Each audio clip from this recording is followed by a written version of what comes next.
Just 60 years ago, this place was nothing. A tiny, sun-scorched town on the edge of a desert.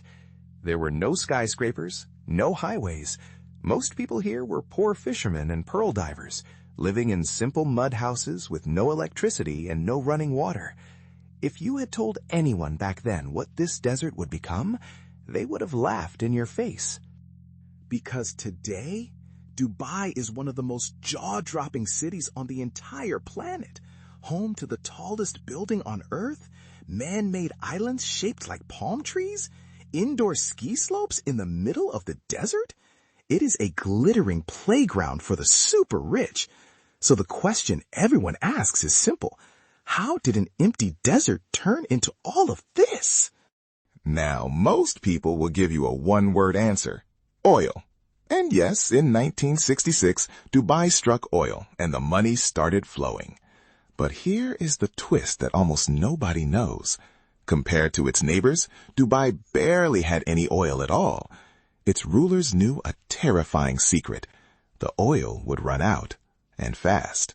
So they made a gamble that would change everything. And to understand just how wild that gamble was, look at these numbers.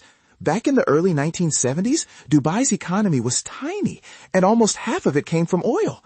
But the rulers poured that oil money into something else entirely. Today, oil makes up less than 1% of Dubai's economy. Let that sink in. They took their one lucky break and used it to build something that would outlast the oil forever. That gamble had a mastermind, Sheikh Rashid, the ruler of Dubai. He had a famous saying about his people. My grandfather rode a camel. My father rode a camel. I drive a Mercedes. My son drives a Land Rover. And his son will drive a Land Rover. But his son will ride a camel. It was a warning. Wealth can vanish as fast as it appears. So he refused to just sit on the oil money. He decided to build. And he thought big, impossibly big. He took a huge chunk of that precious oil money and built one of the largest man-made harbors in the world, Port Rashid, and later the gigantic Jebel Ali port. People called him crazy. Why build the biggest port on earth for a tiny desert town? But Rashid saw the future. Dubai would not sell oil. It would become the meeting point of the world. This was the master plan. Turn Dubai into the ultimate hub for trade, business, and money. Sitting right between Europe, Asia, and Africa, Dubai was in the perfect spot. So the rulers made it irresistible. They created special free zones where foreign companies paid almost zero tax and could own their businesses completely. The world's corporations came running.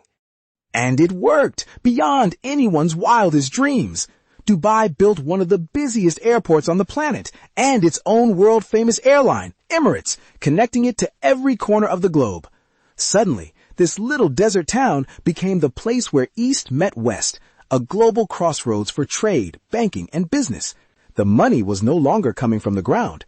It was flying in from everywhere. But the rulers wanted more. They wanted the whole world to want to come to Dubai, so they built spectacle. They created the world's only 7-star hotel, the sail-shaped Burj Al Arab. They dredged the sea to build islands shaped like palm trees, visible from space.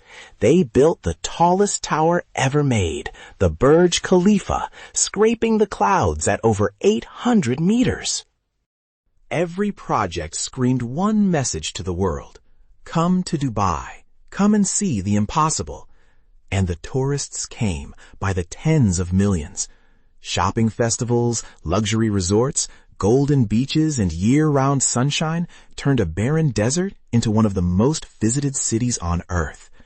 Tourism, real estate, and luxury became the new oil, and this new oil would never run dry. But this glittering miracle has a much darker side. All those incredible towers, islands, and hotels were not built by wealthy locals. They were built by millions of low-paid migrant workers, mostly from South Asia. Many arrived with big dreams, only to find grueling hours, brutal heat, and shockingly low wages. Human rights groups have criticized Dubai for years over their harsh treatment. And there is another uncomfortable truth.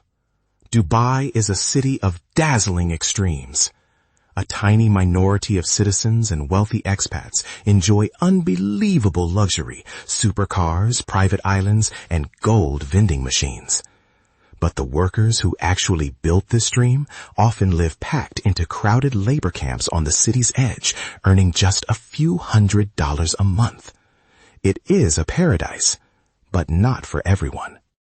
Dubai also learned a hard lesson about the danger of building too fast. In 2009, a massive financial crash nearly bankrupted the entire city. Its debts were crushing, and the world watched, wondering if the desert dream was over. In the end, its oil-rich neighbor Abu Dhabi bailed it out with billions. In gratitude, Dubai named its brand-new tallest tower after Abu Dhabi's ruler, the Burj Khalifa. So, what is the real lesson of Dubai? It is that oil did not make Dubai rich. Vision did. While its neighbors simply sold their oil, Dubai used its brief moment of luck to build something far greater. A global hub of trade, tourism, and ambition, standing tall long after the oil would fade. It is a story of breathtaking vision, but also a reminder of the human cost that dazzling wealth can hide. If you enjoyed this, subscribe to Wealth of Nations, because next time we uncover another story of how a nation rose or fell.